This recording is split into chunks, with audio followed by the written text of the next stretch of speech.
Ndugu yangu, ni kusalimu katika jina la Yesu Kristo na kukaribisha kwenye somo la leo. Tunakuwa na somo la kujifunza mafundisho ya msingi ya kanisa la Waadventista wa Sabato, ama jinsi gani kanisa la Waadventista la Sabato linaamini mafundisho ya Biblia na kuitangaza. Leo tunafikia kwenye somo ya 11 inayokuwa na kichwa kinachosema croître en Christ, ama kukua katika Kristo, ama kukomaa katika Kristo. Unapoangalia kwenye kile kitabu kia Doctrine Fondamentale ya 11 inanukuliwa kwa maneno haya ya Kifaransa. Hivi nayasoma kabla nitoe maelezo. Lakini kabla sijaenda pale, leo nitazungumzia vitu karibia 7 vinavyoonyesha kwamba mtu hakika amekomaa katika Kristo. Mtu anakomaa katika Kristo. Ni vile ambavyo tunavizungumzia leo kwenye somo hii ya kukomaa katika Kristo. Inanukuliwa hivi, hiyo Doctrine Fondamentale ya 11 inakuja kisema: Passant sur la croix, Jésus-Christ triomphant de force du mal. Celui qui subjuguant les esprits démoniaques pendant son ministère terrestre a mis fin à leur puissance et a rendu certains leur ultime destin qui est la mort. Donc la victoire de Jésus nous procure la victoire sur les forces maléfiques qui s'acharnent encore à nous contrôler alors que nous marchons avec lui dans la paix, la joie et l'assurance de son amour. Maintenant, le Saint-Esprit réside en nous et nous rend puissants continuellement consacrés en Jésus comme notre Sauveur Seigneur. Nous sommes libérés du fardeau de nos œuvres pensées. Plus jamais nous ne vivions dans les ténèbres, dans la crainte des puissances maléfiques. Nous sommes dans l'ignorance et avec notre ancienne façon de vivre. Et avec cette puissance maléfique, dans l'ignorance et avec notre ancienne façon de vivre, avec cette nouvelle liberté en Jésus, nous sommes appelés à grandir à la ressemblance de son caractère et à communier avec lui quotidiennement par la prière, à nous nourrir de sa parole, en méditant sur cette parole et sa providence, et en cherchant ses louanges et en réunissant pour l'adorer et en participant dans la mission de l'Église, comme nous nous donnons au service d'amour en ceux qui nous entourent et en témoignant son salut. Sa constante présence avec nous par son esprit transforme chaque moment et chaque tâche dans une expérience spirituelle. Hiyo ndio jinsi gani inanukuliwa kwenye kile kitabu kinachozungumzia hizo Doctrine Fondamentale. Hivi kukomaa ni alama ya maisha. Ni kitu kinachoishi ni lazima kikomae. Wakati mtoto anapozaliwa katika jamaa, familia inafurahi sana tena sana. Lakini fikiria huyo mtoto ambaye amezaliwa mmefurahi. Sasa baada ya miaka 2, 3, 4 hivi, mkimuona huyo mtoto hajakomaa, mtashtuka. Jamaa itashangaa jinsi gani mtu alizaliwa amebaki jinsi alivyokuwa hajakomaa. Hivyo ni kitu cha kushangaza wakati mtu amezaliwa, amempokea Yesu Kristo, lakini hakomai. Ni hatari sana. Hivi Yesu anataka katika Kristo, katika Ukristo wangu na wako, ni lazima tukomae siku baada ya siku. Katika maisha ya Kikristo inaanzana na kifo. Sema maisha ya Kikristo inaanzana kwanza na kufa. Mara mtu anapozika utu wake wa kale, tabia mbaya zote za zamani, unaporuhusu zife. Okay, Yesu amekufa kwa niaba yako, nisema wewe unakufa ndani ya Yesu Kristo. Hivi unapozika tabia yako ya zamani, pale ndipo unaanza safari yako ya kukomaa katika kiroho. Tuzungumzie maisha ya Roho Mtakatifu. Tutazungumzia pia maisha ya upendo na ya umoja. Tutazungumzia pia maisha ya kujifunza Biblia, maisha ya maombi. Tujifunze tena pia maisha inayobeba matunda ya Roho. Tutazungumzia pia maisha ya pambano la kiroho, ya mavita kiroho. Tutazungumzia pia maisha ya maabudu na ya ushuhuda na ya matumaini. Toute la croissance chrétienne est basée sur la mort de Christ pour l'homme. Et la mort de Christ pour l'homme exige la mort de l'homme en Christ. Kristo amekufa kwa ajili yetu. Ni lazima tufe ndani yake ili tuue utu wetu wa kale na kuanza maisha mapya. Tulikuwa tumezungumza kwamba ni lazima kwanza mtu afe, auwe utu wake wa kale ili kwamba aanze safari yake ya Kikristo. Maisha ya kukomaa katika Kristo sio kuboresha maisha ya zamani, ni mabadiliko. Mtu ambaye alikuwa akiiba $10 anapokutana na Yesu akisema nimeanza komaa, nimeanza kuiba $1, ujo mtu kama huyo hajakutana na Yesu na hajakomaa, kwa sababu Ukristo sio kuboresha maisha yetu ama tabia zetu mbaya, ni kubadilika. Kuna tofauti kati ya kuboresha. Kuboresha ni kitu ambacho kilikuwa kibaya, unakitengeneza kidogo, lakini ngaliki na hitilafu fulani. Lakini kuunda upya, kubadilika ni kuacha mbaya, njia mbaya na kufuata tabia nzuri. Nasema donc la vie chrétienne n'est pas une amélioration ou modification de la vie ancienne.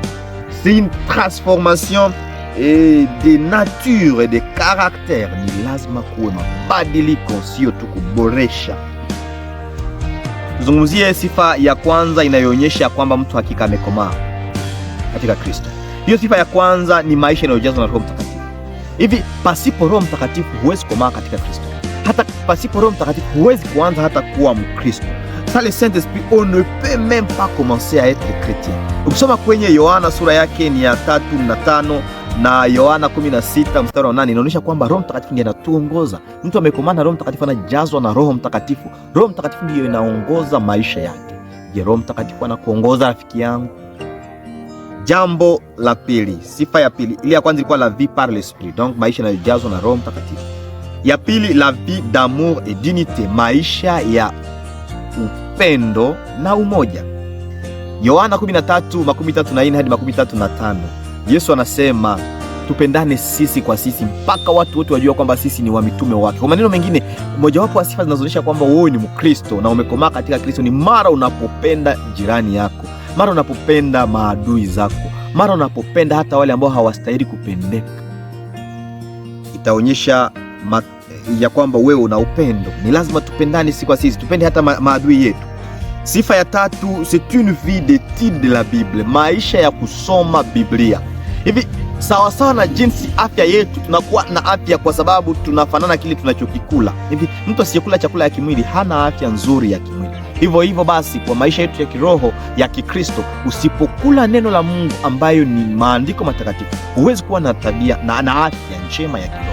Mathayo 4:4, ukisoma pale Yesu anapozungumza kwamba mtu haishi kwa mkate tu, bali kwa neno linalotoka katika kinywa cha Mungu. Hivi neno la Mungu ndiyo chakula chetu cha kiroho. Kama wewe huli chakula cha kiroho, hutakuwa na afya njema. Ni mara ngapi unajifunza Biblia? Ni heri kwa mtu anayesoma Biblia, heri kwa anayesikia, na heri kwa anayetendeza. Ufunuo 1:3. Hivi sifa nyingine ni ya maisha ya maombi, une vie de prière. Mathayo 26:11 na Wathesalonika 1:5-17. Utaona hizo shairi. Luka 11:36. Hizo shairi zote zinatia mkazo katika maombi. Sawa sawa na jinsi kusoma Biblia ndiyo chakula cha kiroho, sasa maombi inalinganishwa na pumzi ambayo mtu anaipumua katika maisha yake ya kiroho. Kuna mtu ambaye alikuja akimuuliza pasta, hivi tuombe mara ngapi? Pasta akamuuliza, hivi wewe pia unapumua mara ngapi? Kwa maneno mengine, pasipo kupumua mtu anafariki. Pasipo maombi unafariki katika maisha yako ya kiroho. Hivi katika maisha watu wengi hawana muda wa kuomba. Ukiwauliza nasema tunatoka kazini tumechoka. Lakini mimi nasema ikiwa tunalinganisha maombi na pumzi ambayo tunaipumua, mara ukipanda kilima kwa haraka sana, unapomaliza unachoka, lakini kuchoka kwako hakukusukumi kusema nimechoka kiasi ya kwamba sitapumua. Sasa pale kuna kusukuma, kuna kulazimisha kupumua haraka ama sana, tena unakuwa na haja ya hewa ya pumzi. Hivi basi tunapokuwa kwenye shida tuendelee kumuomba Mungu sana. Hata wakati hatuko kwenye shida tumuombe Mungu, kwa sababu maombi inatusaidia kumshinda huyo shetani. Sifa nyingine ambayo tunaizungumzia tunapoenda kumaliza ni maisha ya utii inayojazwa na Roho Mtakatifu, une vie d'obéissance remplie de fruits de l'esprit. Hivi Mathayo 17:16 hadi 12 inaonyesha kwamba Wakristo wanajulikana kwa matendo yao, kwa matunda yao. Mti unajulikana kwa matunda yake. Mti wa embe haiwezi kutoa avocado, hapana. Hivi basi wewe Mkristo utajulikana kwa matendo yako. Ni matendo yako ndio itaonyesha wewe aidha ni Mkristo ama hu Mkristo. Wagalatia 5:12 inaonyesha tabia, inaonyesha tunda la Roho Mtakatifu. Ni lazima mtu amekomaa awe na upendo, uvumilivu, utu wema, kiasi. Hivi vitu kama na vile vionekane katika maisha yako. Sifa nyingine ya unapoendea kule inakuwa ni maisha yanayojazwa na vita ya kiroho. Okay? Une vie de combat spirituel. Efesiens 6:12-13 natuonyesha kwamba vita tunayopigana sio ya kimwili. Ni lazima tuvae silaha za Mungu, silaha za Kikristo, ili kwamba tuweze kupambana na shetani. Hivi mtu ambaye amekuwa Mkristo anakomaa, anapigana na shetani, amevaa silaha za Kristo. Ndugu yangu, ni lazima tuzingatie masomo haya ambayo tumeyaona, ili kwamba tuhakikisha kwamba hakika tumekomaa katika Kristo. Ya mwisho, c'est une vie d'adoration, de témoignage, d'espérance, maisha ya ibada ya kushuhudia na ya matumaini. Waebrania 10:25 inatuonyesha kwamba tusikose kukusanyika. Mtu amekomaa kiroho hawezi kukaa nyumbani kwake na anaogopa kanisa. Ni lazima akusanyike pamoja na wengine. Isitoshe, anaenda kuwatangazia wengine habari za Yesu Kristo. Anakuwa na matumaini kwamba Yesu atakuja kutuchukua.